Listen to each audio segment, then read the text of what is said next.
Hey guys, how's it going? So today we're gonna do a little tree pruning on this Chanticleer pear that's right behind me. I planted it 2 years ago before this land was even ours. Our neighbors gave us permission to plant a few things, and it's doing surprisingly well. I didn't amend the soil at all.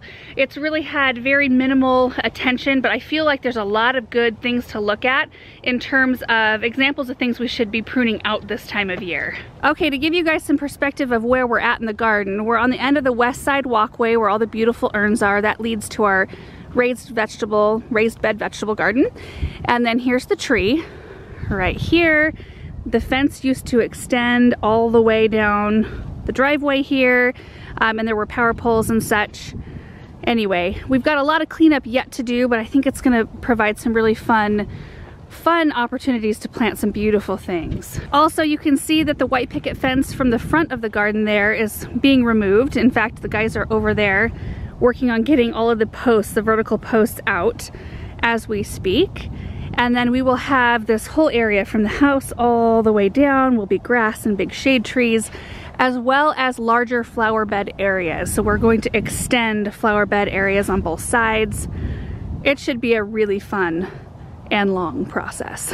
We did do a tree pruning video last year that showed several different examples of tree in our garden and kind of our checklist that we go through when we do winter pruning. So if you'd like to watch that, we will link that down below, but I'm gonna kind of go through some of the same things today. So the first thing on our pruning checklist is to remove anything diseased, damaged, or dead.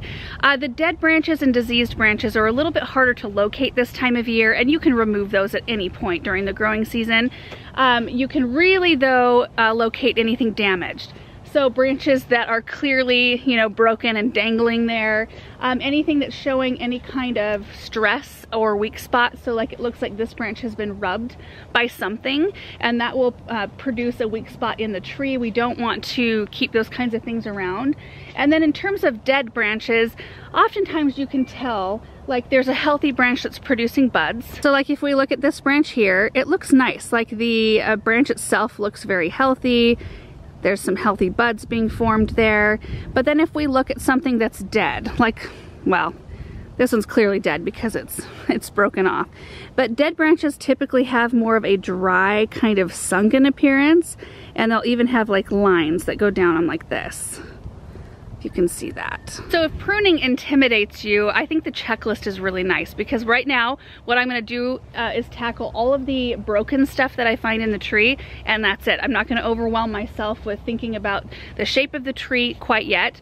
We're just removing anything diseased, damaged, or dead. So let's do that quick. And these are the only things I'm using for today's project. I've got my Felco 2s and then some loppers here for anything that's bigger. I think we'll start with these first. So for like this branch right here that's dangling, clearly broken, and this one is attached to the same branch, and we've got a break right here.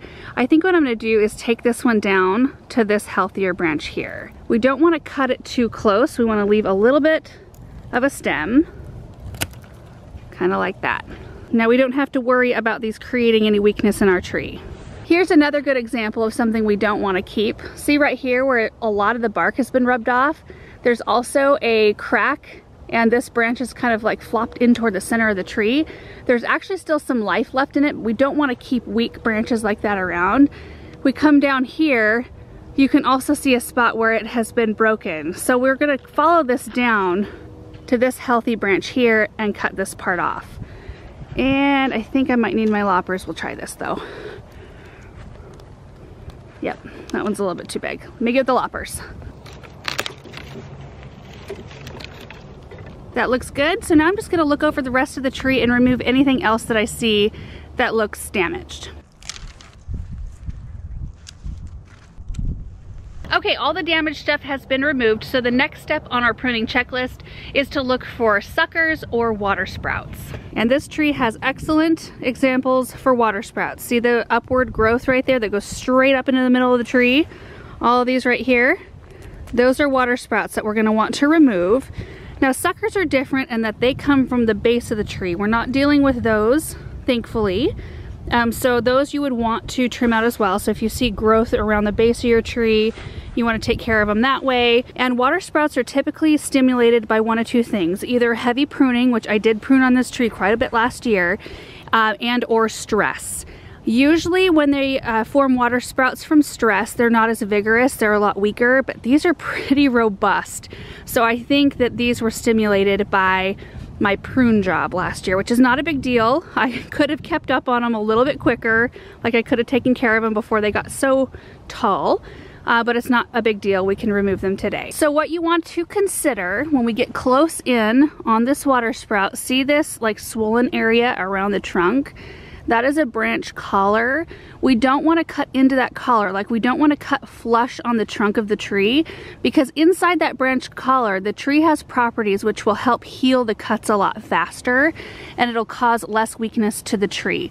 So when we come in here to prune, we're gonna want to leave just a tiny bit of the branch there. So like right like that. So let me get a side view. So you can see a little bit of the cut there. We did not cut into the branch collar. Now some people will spray the cuts over with like a tree seal. I used to do that, but the more I talk to people in the growing industry, the more they say it's unnecessary. The tree has everything it needs to heal itself. And they actually heal themselves faster when it's colder outside. So another reason to prune in the wintertime. And a couple other reasons why you want to get rid of the water sprouts is that it just causes a lot of congestion. Right up through the middle of the tree, the air circulation is compromised. The tree sends energy into those water sprouts when it really should be sending energy into the better portions of the tree, if that makes sense. So, you know, keeping your eye on your trees and taking the water sprouts off before they even reach this point is ideal. You can, if you're missing a branch, like let's say I was missing this big branch right here, something happened to it, you know, during the course of the winter or whatever, you can train a water sprout into becoming a branch of the tree. So in that case, it's totally fine to leave one if you've got one in a good location. But in this case, I'm gonna remove all of them. So let's get after that quick.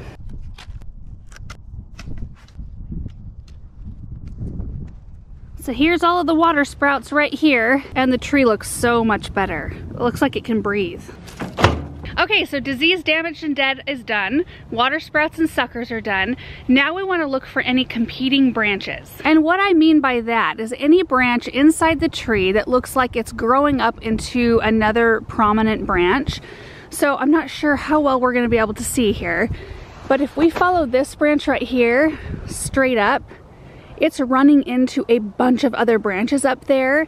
And while I want to keep this one right here going out, I think I'm going to take that one off right there so that the upward growth isn't messing up the rest of it up there. And kind of the same thing with this branch here. So if we follow this up, you see it forks, and I like where this branch is going. It's heading out, but this one's heading straight up into the other branches right here that are bigger and healthier looking.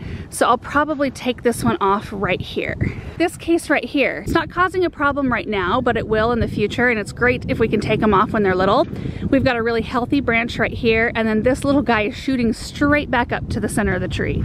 We want all of our branches to be heading out from the main trunk, not back in. So I'm gonna remove this one as well. So we're basically looking for any branches that are crossing each other, like maybe rubbing on each other, maybe heading in the same direction. We want to pick the stronger of those two branches and leave that one, and anything that's growing straight back up into the tree.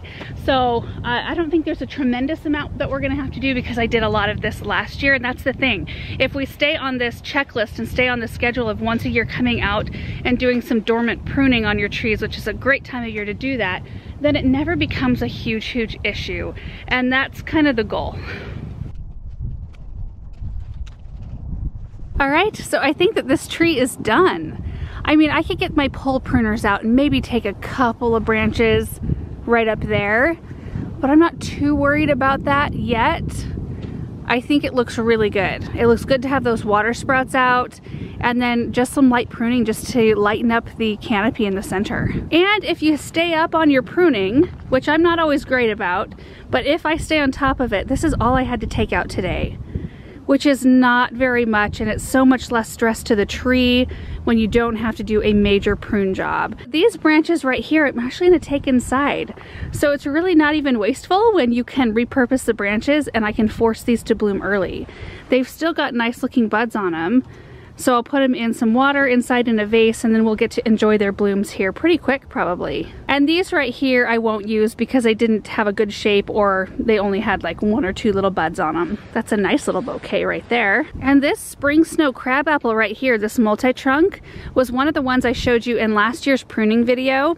Shortly after it got done blooming, I noticed its leaves looked really sick and kind of weird. I couldn't figure out what was going on. So I got really close to it to come inspect what was going on, and I noticed a gopher had made a run right around the main roots of the tree. It gnawed them completely off, and I could have pulled that tree up by hand that day, but it had a few little roots left, and so I decided to pack the hole that the gopher had created full of Biotone starter fertilizer and compost, and the tree held on for the rest of the year. So I am super hopeful that this tree will leaf out and bloom again this year. I don't see that a bunch of pruning needs to be done because I did a tremendous amount of pruning last year on this tree to lighten up the canopy.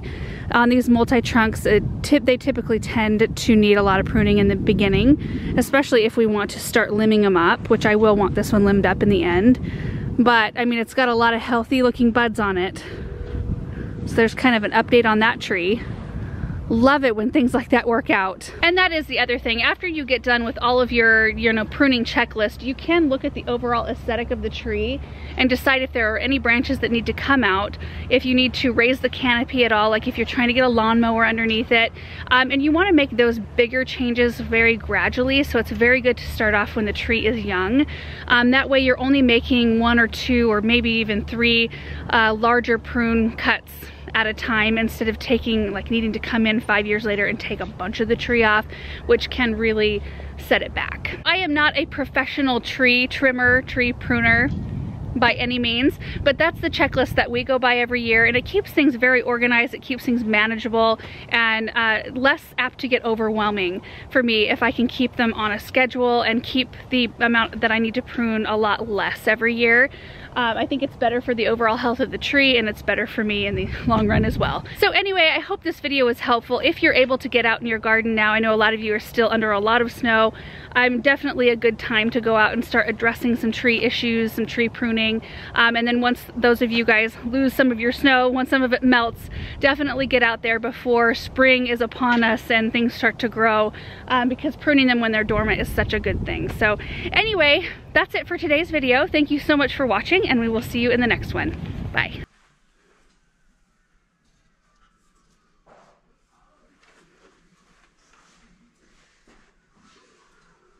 That will be beautiful when those branches start to bloom.